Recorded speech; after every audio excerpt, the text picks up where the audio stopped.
Hola chicos y chicas, ¿cómo están? Bueno, por aquí nuevamente. Esta clase, bueno, es la que corresponde a la Revolución Industrial en su segunda etapa, que duró aproximadamente desde mediados del siglo XIX hasta 1914, con el inicio de la Primera Guerra Mundial. La clase anterior ustedes trabajaron con la Revolución Industrial en su primera etapa. Es importante marcar dónde radica la diferencia entre ambas, porque se habla de una primera y de una segunda etapa. Es bien válido decir que la revolución industrial se origina, tiene su germen allá por fines del siglo XVIII en Inglaterra, ¿sí? Y tiene una perduración hasta mediados del siglo XIX.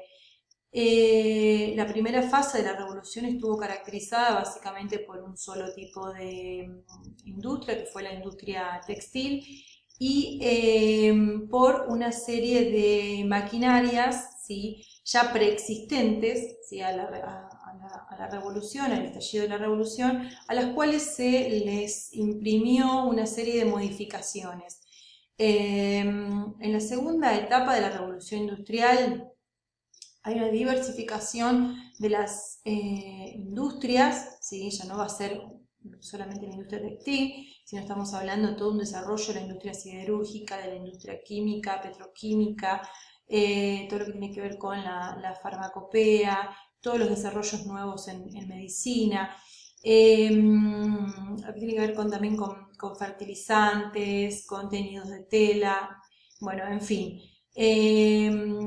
Toda esta diversificación de industria también se le suma la nueva también diversificación justamente de la revolución hacia otros lares, hacia otras regiones. Nuevos países se van a incorporar ahora a la carrera de la industrialización. Y sobre todo es fundamental, acá en la imagen que tenemos de portada de la clase, tenemos un ferrocarril. La revolución de los transportes fue importantísima porque los efectos que produce la revolución industrial en su segunda etapa fueron mucho más contundentes, ¿sí?, los efectos hacia la humanidad, ¿no es cierto?, que produce la segunda revolución industrial son mucho más contundentes que en la primera. Podemos decir que algunos autores dicen que esta es la verdadera revolución industrial. Hobsbawm, el historiador Eric Hobsbawm, decía en una frase que la primera etapa de la revolución industrial fue técnicamente un tanto primitiva, ¿sí? Esto es importantísimo, no porque se dispusiera de mejor ciencia y tecnología, lo fue porque en conjunto la aplicación de ideas y recursos sencillos, normalmente nada caras, podían producir resultados sorprendentes. La novedad no radicaba en las innovaciones, sino en la disposición mental de la gente práctica para utilizar la tecnología que durante tanto tiempo había estado a su alcance. ¿Qué quiere decir? Que en la primera revolución industrial, ¿sí?, no tenemos una ciencia aplicada a la tecnología. Las máquinas de la primera revolución industrial no son grandes innovaciones, sino que son tecnologías existentes a las cuales se le agrega una serie de dispositivos para ser más eficientes, ¿no es cierto?, y para aumentar la productividad. Por ejemplo, las innovaciones que se le introducen a los telares, justamente a los telares mecánicos, como por ejemplo la lanzadera volante, como por ejemplo el uso mecanizado.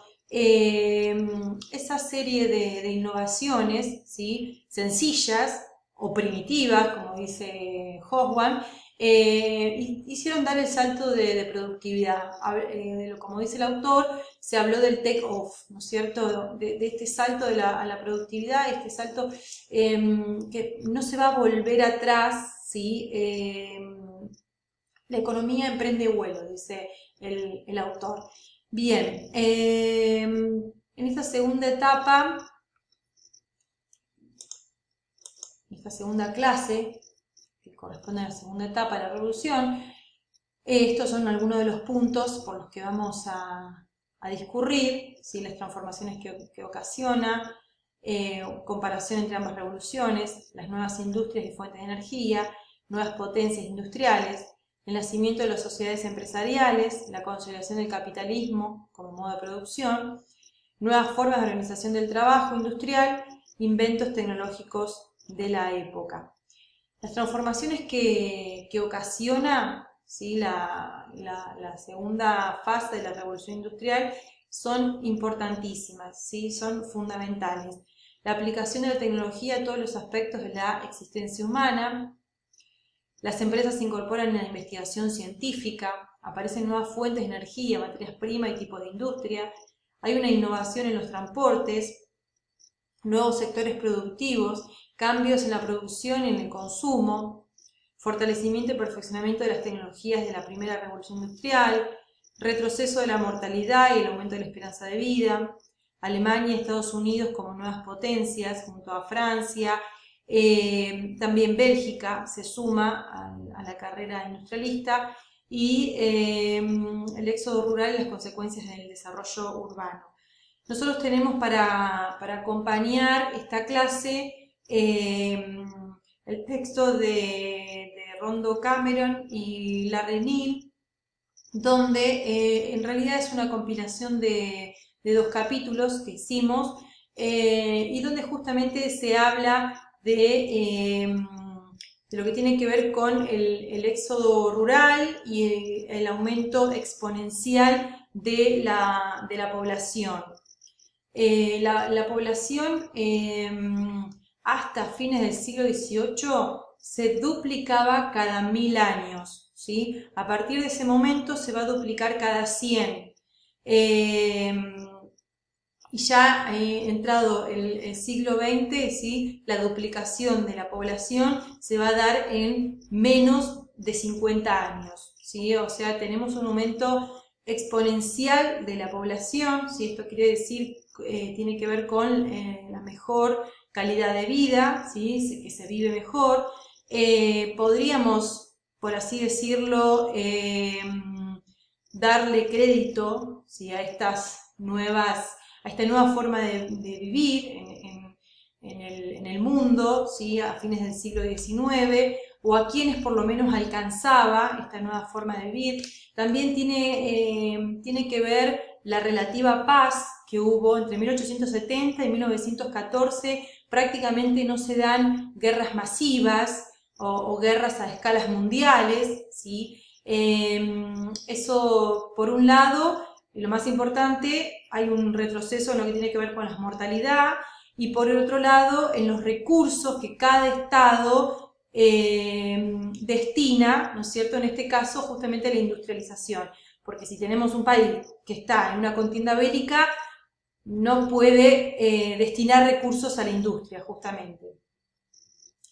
La revolución de los transportes es fundamental, ¿sí? Es muy, pero muy importante. Vemos que hay una extensión de las vías férreas en una progresión de lo que tiene que ver con los mapas, un mapa de Europa entre 1840 y 1880, en solo 40 años. Fíjense cómo todo el mapa de Europa se pintó, por así decirlo, con el tendido de las vías férreas. También tenemos un mapa de la Argentina, ¿sí? Hacia 1860 aproximadamente se comienzan a instalar las vías del ferrocarril a extender las vías del ferrocarril por parte de los ingleses en nuestro país. Un dato importante es que las vías, si ustedes observan bien el mapa, tenemos una concentración justamente en diferentes puntos. Los puntos son Buenos Aires, Rosario, Bahía Blanca, los puertos más importantes. Está clarísimo, ¿sí?, que este tendido de vías férreas respondió a los intereses británicos, ¿sí? Porque lo que le interesaba a los británicos era extraer la materia prima, sobre todo de la pampa húmeda, ¿no? Porque vemos cómo la red ferroviaria se concentra mayormente en la pampa húmeda y se va perdiendo, ¿sí? Hasta el punto de desaparecer en lugares económicamente improductivos como lo son la Patagonia y también en su medida el NOA y el NEA.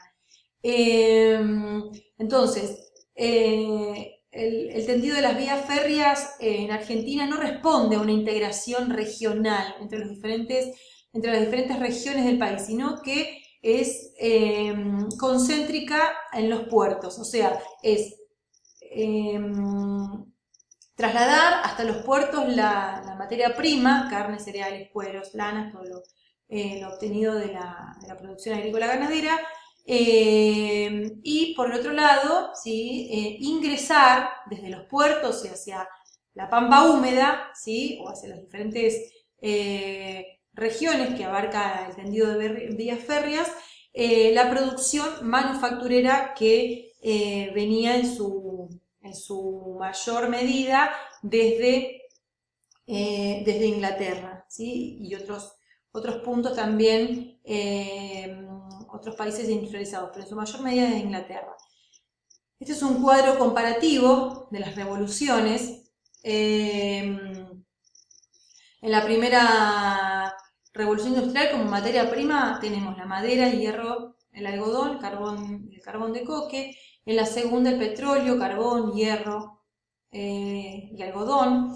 Las fuentes de energía van a pasar del vapor a la electricidad y el petróleo, básicamente, ¿sí?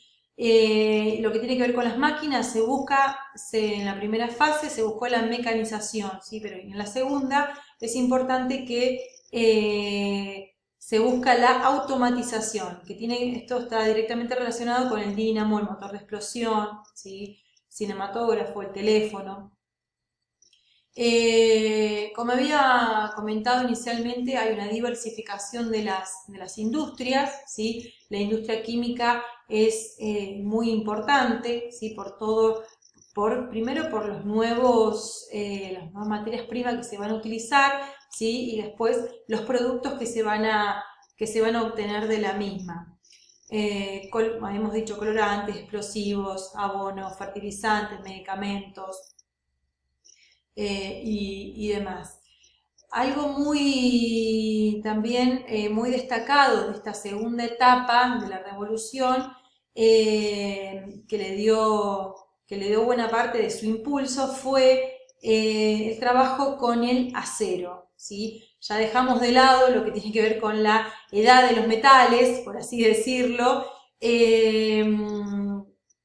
No es que se dejan de utilizar el cobre, el bronce y el hierro, sino que se refinan, ¿sí? Por así decirlo, se le quita carbono y se obtiene al hierro y se obtiene el acero. Aquí tenemos una imagen, la imagen central, es el alto horno Bessemer, ¿sí? En este horno donde se pueden elevar enormemente las temperaturas en la que se encuentra el material, ¿sí? Adentro del mismo, y se puede obtener el acero. El acero fundamental por su maleabilidad, o sea que puede ser trabajado y adaptado mejor a las estructuras, y también por su fuerte resistencia. Los usos y los alcances del acero fueron en la industria naval, en la aeronáutica, en los armamentos, rascacielos, puentes, ¿sí? Los barcos también a vapor, partes de los barcos también fueron, en los cascos sobre todo, se les coloca acero, y esto mejoró muchísimo lo que tiene que ver con la performance de estos gigantes del océano. Las nuevas fuentes de energía, la electricidad y el petróleo. En la electricidad tenemos que dar cuenta de dos protagonistas. En el texto de Cameron y de Neil hay una progresión de lo que tiene que ver con los descubrimientos hasta llegar a la bombilla de Edison,